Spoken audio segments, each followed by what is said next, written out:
रहा update news. 40 गावात दगड मारून तरुणास जखमी, एका विरुद्ध गुन्हा दाखल। 40गाव शहरातील सम्राटनगर परिसरात किरकोळ वादातून एका तरुणावर दगडाने हल्ला केल्याची घटना घडली असून या प्रकरणी 40गाव शहर पोलीस स्टेशन इथे एका विरुद्ध गुन्हा दाखल करण्यात आला आहे। याबाबत मिळालेल्या माहितीनुसार सागर अनिल देशमुख, वय वर्ष 28, राहणार सम्राटनगर, भडगाव रोड, 40गाव हे 20 फेब्रुवारी रोजी रात्री सुमारे 9:15 वाजेच्या सुमारास आपल्या घरासमोर फिरत होते। त्यावेळी यश उर्फ बाळा सोमनाथ बडनेरे, राहणार खरजई रोड, 40गाव हा तिथे येऊन कामावर का येत नाहीस या कारणावरून वाद घालू लागला।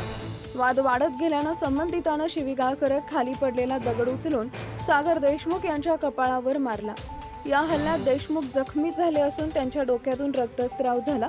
आरडाओरडा ऐकून त्यांच्या कुटुंबियांनी घटनास्थळी धाव घेतली असता आरोपी तिथून निघून गेला। जखमी देशमुख यांना नातेवाईक व मित्रांच्या मदतीने उपचारासाठी खासगी रुग्णालयात दाखल करण्यात आला आहे। उपचारानंतर त्यांनी 22 फेब्रुवारी रोजी 40गाव शहर पोलीस स्टेशन इथं तक्रार दाखल केली। पोलिसांनी संबंधितांविरोधात दुखापत केल्याप्रकरणी गुन्हा नोंदवून पुढील तपास केला आहे। Bureau report, Murad Patel. Subscribe now and press the bell icon. Never miss an update.